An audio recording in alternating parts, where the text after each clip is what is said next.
guys, welcome back to my channel. As you all know, my name is Harshita और आज मैं explain करूंगी geography का chapter 7 on a single paper. सबसे पहले चैप्टर का मीनिंग जानते हैं। चैप्टर है natural vegetation and wild life.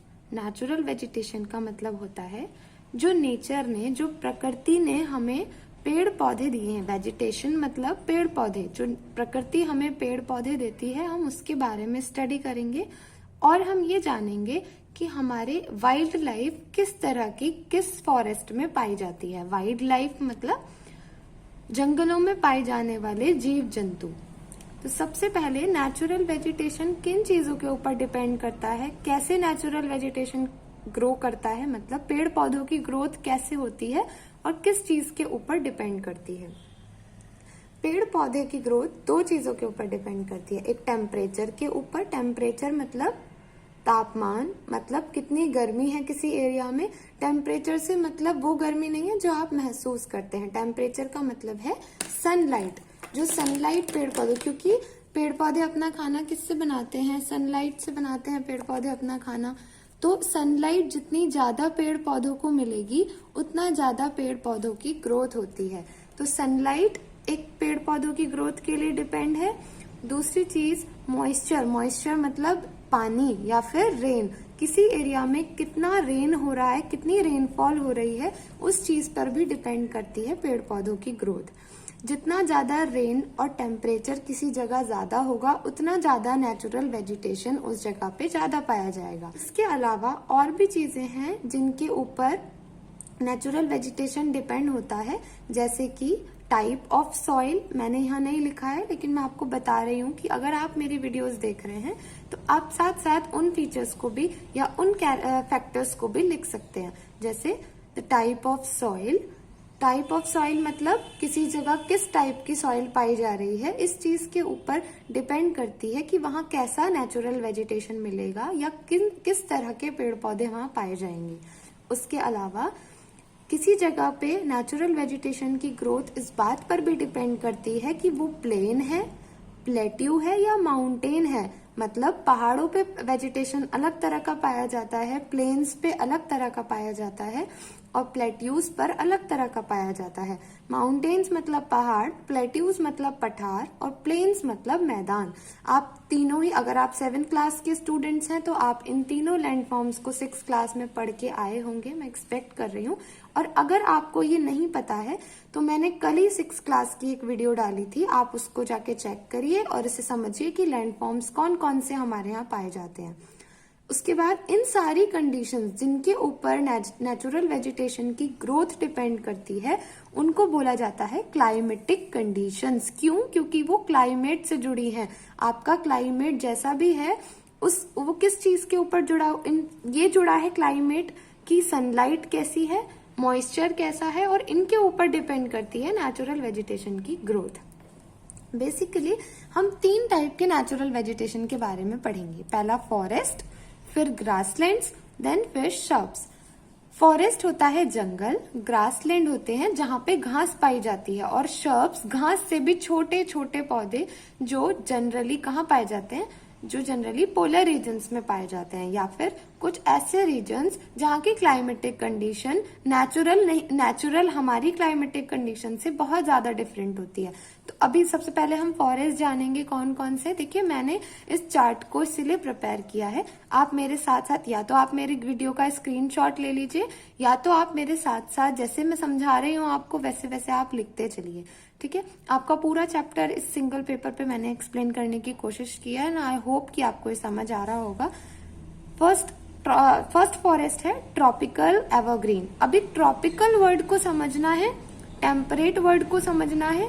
अगर आपको इन दोनों वर्ड्स का मतलब पता है तो आप वीडियो को स्किप करके आगे बढ़ जाइए, और अगर आपको इन दोनों का मतलब नहीं पता है तो मैं आपको इनका मतलब एक दूसरे पेपर पे एक्सप्लेन करूंगी। ये है अर्थ।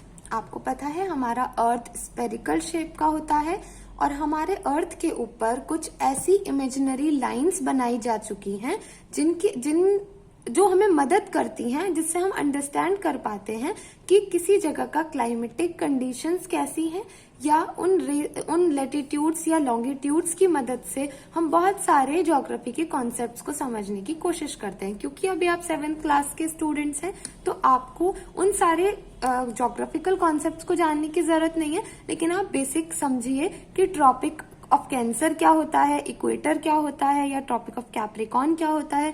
तो ये जो अर्थ है इसको सबसे मिडिल से एक इमेजिनरी लाइन हमने बनाई है जिसको बोला जाता है इक्वेटर, जो 0 डिग्री पे लाई करती है।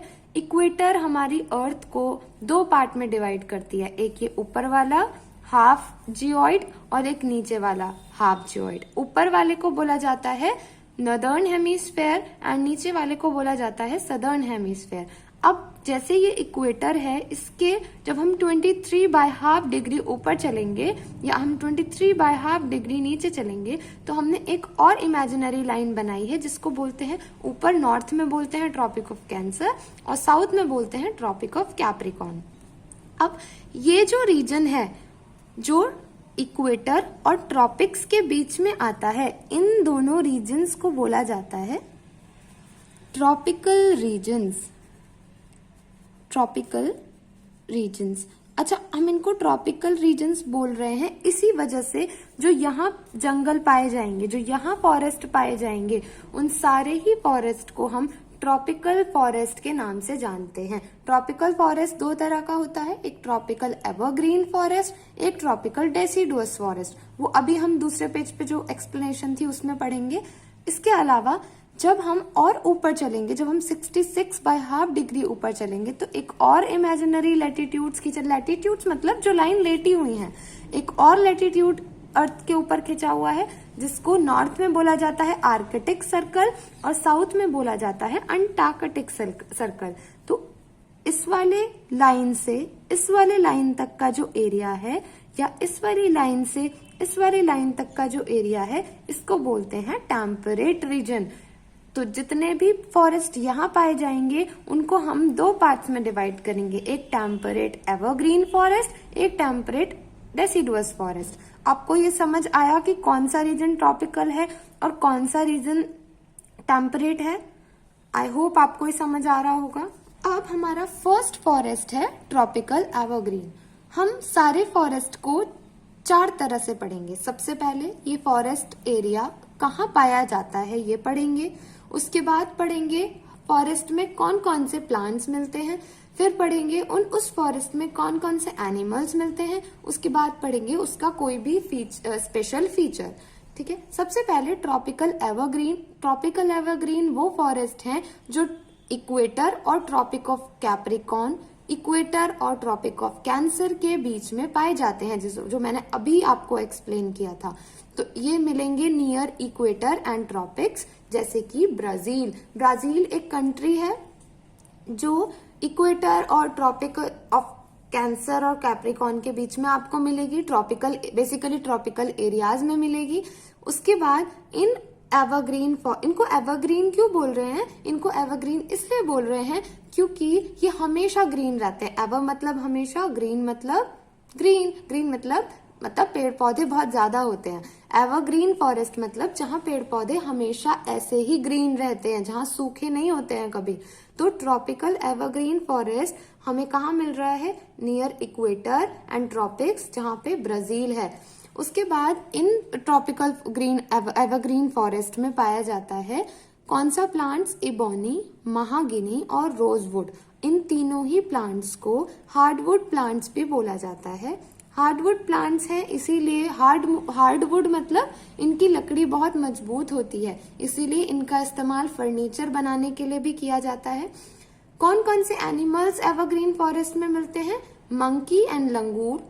याद रखिए मंकी एंड लंगूर, क्योंकि यहाँ पेड़ बहुत है इसलिए यहाँ मंकी एंड लंगूर मिल रहे हैं। इसके अलावा जितने भी जीव जंतु पेड़ पौधों के ऊपर डिपेंड रहते हैं या जो अपना खाना पेड़ पौधों से लेते हैं, वो सारे ही जीव जंतु ट्रॉपिकल एवरग्रीन फॉरेस्ट में पाए जाते हैं। अब हम ट्रॉपिकल एवरग्रीन का स्पेशल फीचर पढ़ेंगे। मैंने आपको बताया था कि वेजिटेशन की ग्रोथ डिपेंड करती है सनलाइट के ऊपर। तो जो ट्रॉपिकल एरियाज हैं वहां पर सन बहुत ब्राइट होता है और वहां जो टेम्परेचर है हमेशा हाई रहता है। इस वजह से सनलाइट लेते हैं प्लांट्स और बहुत जल्दी जल्दी से उनकी हाइट ऊपर बढ़ जाती है। हाइट के ऊपर बढ़ने की वजह से पेड़ पौधे इतने बड़े हो जाते हैं कि जो सनलाइट उनके ऊपर पड़ रही है वो कंप्लीटली जमीन तक नहीं आ पाती है, इसीलिए यहाँ पे बोलते हैं लिमिटेड सनलाइट। दूसरी चीज यहाँ पे नो ड्राई सीजन, यहाँ कभी ड्राई सीजन नहीं होता। क्यों नहीं होता ड्राई सीजन? क्योंकि यहाँ पे सनलाइट बहुत ज्यादा है और रेनफॉल भी इतनी ही ज्यादा पड़ती है जितना हमको सनलाइट मिलता है। क्योंकि सनलाइट पड़ेगी, इवेपोरेशन फास्ट होगा, इवेपोरेशन फास्ट होगा तो रेनफॉल फास्ट होगा। ये दोनों ही चीजें एक दूसरे के ऊपर डिपेंड हैं। इस वजह से यहाँ पे जो पेड़ पौधे हैं उनका ग्रोथ बहुत ज्यादा होता है। यहाँ पे ड्राई सीजन भी नहीं होता, यहाँ अच्छी रेनफॉल होती है और यहाँ सनलाइट बहुत ज्यादा लिमिटेड पहुंच पाती है जमीन तक। सनलाइट पेड़ पौधों को तो मिलती है, लेकिन क्योंकि फॉरेस्ट में पेड़ बहुत ज्यादा ऊंचे हैं तो वो सनलाइट को नीचे नहीं आने देते। डेंस फॉरेस्ट, डेंस मतलब जहाँ पे नंबर ऑफ प्लांट्स बहुत ज्यादा हैं। डेंसिटी किसी चीज की ज्यादा होने का मतलब होता है कि नंबर ऑफ प्लांट्स फॉरेस्ट में बहुत ज्यादा है, इसीलिए इसको डेंस फॉरेस्ट बोल रहे हैं। ये हमने पढ़ा पहला forest, tropical evergreen forest. Second हम पढ़ेंगे tropical deciduous forest. Tropical deciduous वो फॉरेस्ट हैं जहां जो ट्रॉपिकल रीजन में मिल रहे हैं, लेकिन उनके पास सनलाइट इतनी नहीं है जितनी ट्रॉपिकल एवरग्रीन के पास थी। क्योंकि इनके पास सनलाइट इससे कम है तो यहाँ रेनफॉल भी इससे कम ही होती है। अब ये रीजन कहाँ पर ये पाए जाते हैं? इंडिया में मिलते हैं, नदर्न ऑस्ट्रेलिया में मिलते हैं, सेंट्रल अमेरिका में मिलते हैं। आपको अपने एग्जाम के लिए ये याद करना है, क्योंकि अगर आप इसे याद करेंगे तो आपको एग्जाम में आंसर राइटिंग करने में आसानी होगी। मे बी आपके स्कूल में ये क्वेश्चंस एमसीक्यू के फॉर्म में भी पूछे जा सकते हैं। उसके बाद यहाँ पे कौन से प्लांट्स पाए जाते हैं? टीक, नीम और शीशम। क्योंकि हम इंडिया में रहते हैं, आपने सबने देखा है किस गलियों में या फिर आप आसपास रोड पे चलते हैं, नीम का पौधा सबने देखा है, शीशम का पौधा भी आई एक्सपेक्ट सबने देखा होगा। तो ये फॉरेस्ट वो है जो हमें जनरली आसपास मिल रहे हैं। उसके अलावा इन फॉरेस्ट में कौन से एनिमल्स मिल रहे हैं? इन फॉरेस्ट में मिलता है टाइगर, लायन, एलिफेंट। जरूरी नहीं है यही मिलेंगे, इसके अलावा भी और हैं एनिमल्स जो यहाँ पे पाए जाते हैं, लेकिन अभी मैं एग्जाम्पल के अभी मैं आपको थोड़े इसके नाम बता रही हूँ, बाकी के आप एक्सेट्रा करके लिखिए, एग्जामिनर खुद समझेगा कि आपको इतना आता है। स्पेशल फीचर्स में trees shade there leaves in dry season. जब ड्राई सीजन होता है, क्योंकि मैंने आपको बोला यहाँ पे टेम्परेचर इसके कंपैरिजन में कम होता है, रेनफॉल भी इसके कंपैरिजन में कम होती है, इसका मतलब कि यहाँ पे कोई ना कोई सीजन ऐसा होता होगा जो ड्राई सीजन होगा। जो भी सीजन ड्राई होगा उस सीजन में जो पेड़ पौधे हैं वो अपनी पत्तियों को झाड़ देते हैं। पत्तियां झाड़ देते हैं मतलब शेड देयर लीव्स, वो अपनी लीव्स को शेड कर देते हैं। थर्ड है टेम्परेट एवरग्रीन। अभी टेम्परेट रीजन पढ़ के आए ना पीछे, कौन सा रीजन है टेम्परेट रीजन? जो ट्रॉपिक ऑफ कैंसर और आर्कटिक सर्कल के बीच में मिलेगा और ट्रॉपिक ऑफ कैप्रिकॉर्न और अंटार्कटिक रीजन के बीच में मिलेगा, उस एरिया को बोलेंगे topical temperate region. Temperate region के बेस पे दो तरह के फॉरेस्ट पढ़ने हैं, एवरग्रीन और डेसिडुअस। पहले पढ़ेंगे एवरग्रीन। इनके पास सनलाइट बहुत ज्यादा होती है, रेनफॉल बहुत अच्छी होती है और ये टेम्परेट रीजन में पाए जाते हैं। कहाँ कहाँ मिल रहे हैं? South China, south Brazil, south east America और अमेरिका को यूएस बोलते हैं, इसलिए मैंने स्लैश करके लिख दिया है। आपको ये चार्ट, आई होप कि आपको ये चार्ट समझ आ रहा होगा। यहाँ पे कौन कौन से पेड़ पौधे मिल रहे हैं? Oak, pine and eucalyptus. Eucalyptus I think सबने देखा होगा, बहुत लंबे पेड़ होते हैं जो आपको खेतों के भी साइड में लगे मिलेंगे या रोड्स के किनारे मिलेंगे, या किसी गवर्नमेंट एजुकेशनल इंस्टीट्यूशन में आप जाते हैं जहाँ जो गवर्नमेंट कॉलेजेस होते हैं वहां भी आपको ये पेड़ पौधे आपने देखे होंगे, ये वाले पेड़। पाइन और ओक ये भी यहाँ पे मिलता है। उसके बाद यहाँ पे एनिमल्स पाए जाते हैं, ईगल्स, आउल्स एक्सेट्रा।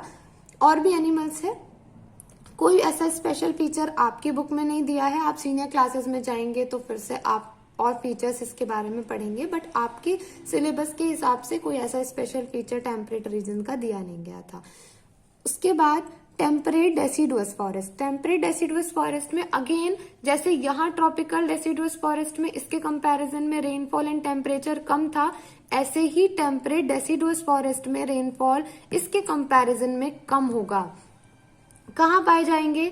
चाइना में, चिली एक कंट्री है, न्यूजीलैंड एक कंट्री है, नॉर्थ ईस्टर्न यूएसए के नॉर्थ ईस्टर्न एरिया में मिलेंगे, एक्सेट्रा। मतलब इसके अलावा भी बहुत सारी जगह मिलते हैं, लेकिन ये मेन रीजन्स हैं। उसके बाद ओक, एश एंड बीच, ये तीन पेड़ों के नाम है जो इस फॉरेस्ट में पाया जाता है। कौन कौन से जानवर यहाँ रह रहे हैं? Deer, foxes, birds, monals and birds कौन कौन सी हैं? Monals and pheasants. ये दोनों ही बर्ड बहुत ज्यादा इंपॉर्टेंट है, कई बार आपके एग्जाम में पूछी गई हैं, ध्यान रखिएगा। स्पेशल फीचर्स है, जैसे ये अपनी लीव्स को शेड करते हैं, ऐसे ही ये भी ड्राई सीजन आने पर अपनी लीव्स को शेड करते हैं। ये 4 इंटरलिंक्ड थे, आपको समझ आए होंगे। उसके बाद दो और फॉरेस्ट हैं, एक है मेडिटेरेनियन फॉरेस्ट या मेडिटेरेनियन वेजिटेशन भी इसको बोलते हैं।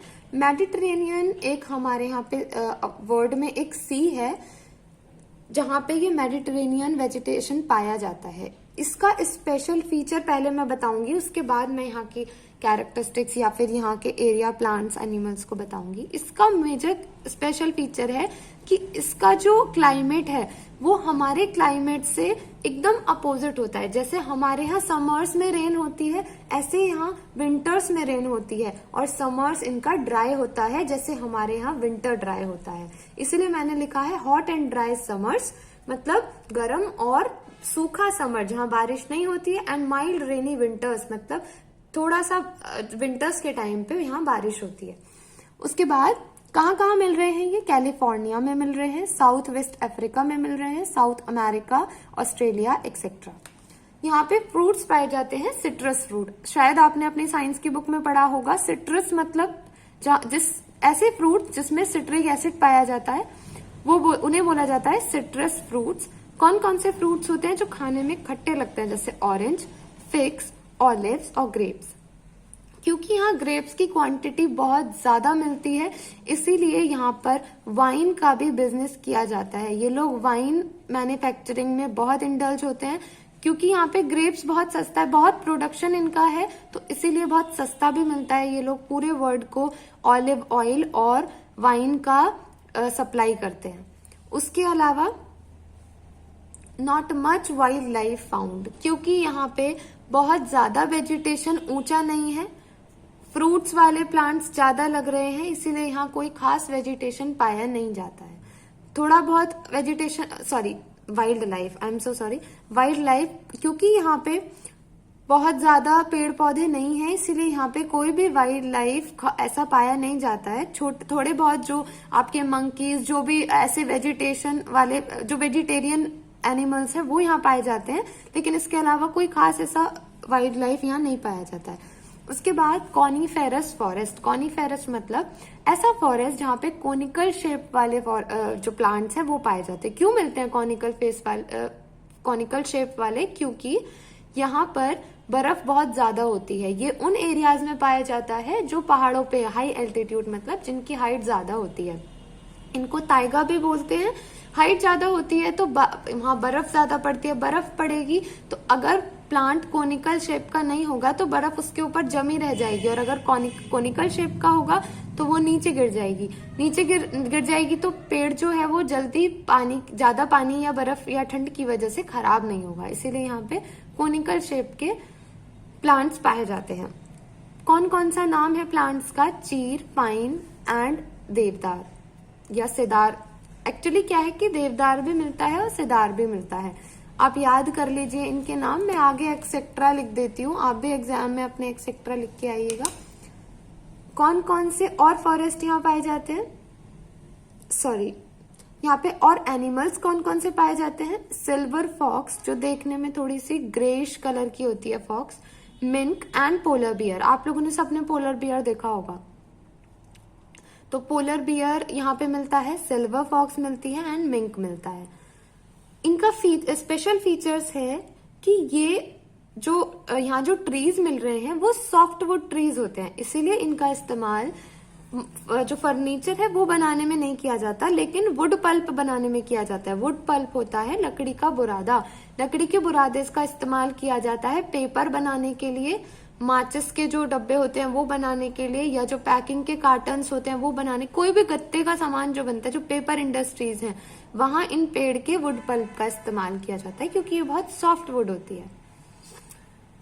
फॉरेस्ट के बाद अब हम ग्रासलैंड्स पढ़ेंगे। दो तरह के ग्रासलैंड्स मिल रहे हैं, tropical grasslands, again temperate grassland. Tropical grasslands वो ग्रासलैंड्स हैं जो ट्रॉपिकल एरिया में मिलेंगे, टेम्परेट ग्रासलैंड्स वो ग्रासलैंड्स हैं जो टेम्परेट एरिया में मिलेंगे।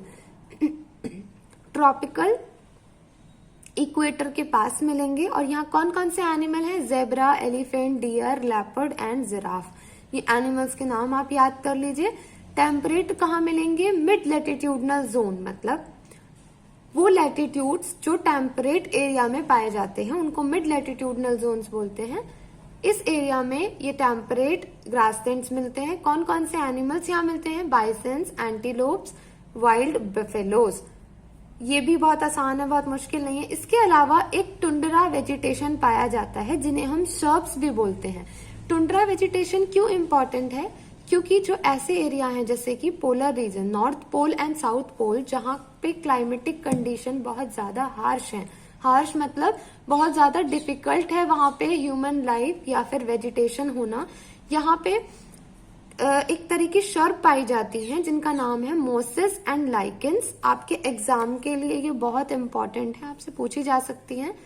मोसेस और लाइकेंस एक तरह की शर्ब है जो पोलर रीजन्स में मिलती है और इस वेजिटेशन को हम टुंड्रा वेजिटेशन भी बोलते हैं। यहाँ पे सील और पोलर बियर, आर्कटिक आउल और मस्क ऑक्सिन भी पाया जाता है। ये एनिमल्स के नाम है, इन्हें भी आप याद कर लीजिएगा। इसके अलावा आपकी एनसीईआरटी में कुछ ग्रासलैंड्स के नाम दिए हैं कि वो ग्रासलैंड कहाँ पाए जाते हैं, अब हम उन्हें सीखेंगे। सबसे पहले ईस्ट अफ्रीका। ईस्ट अफ्रीका में ग्रासलैंड्स को बोलते हैं सवाना। ब्राजील में ग्रासलैंड को बोलते हैं कंपोज। वेनेजुएला में बोलते हैं लियानोस। ये तीनों ही ट्रॉपिकल ग्रासलैंड्स है क्योंकि अफ्रीका, जो ईस्ट अफ्रीकन रीजन है, जो ब्राजील है, जो वेनेजुएला है, ये ट्रॉपिकल रीजन में पाए जाने वाली कंट्रीज है। उसके अलावा टेम्परेट ग्रासलैंड्स को एशिया में बोला जाता है स्टीप, अर्जेंटीना में पैम्पास, ऑस्ट्रेलिया में डाउन, अमेरिका में प्रेरीज एंड अफ्रीका में वेट। इन सारे ही ग्रासलैंड्स के नेम आपको याद करने हैं, आपके एग्जाम के लिए इम्पोर्टेंट है। प्रेरीज, सवाना और पैम्पास, ये मोस्ट इम्पॉर्टेंट ग्रासलैंड्स हैं। अगर आप सारे याद नहीं कर पाते हैं तो ये तीन प्लीज आप याद करिए, जिससे कि आपके एग्जाम में क्वेश्चन ना छूटे। आज का लेक्चर हम यहीं खत्म करते हैं। आगे की वीडियो हम लेकर आएंगे किसी और टॉपिक के ऊपर, किसी और क्लास के लिए। तब तक के लिए थैंक यू, बाय बाय।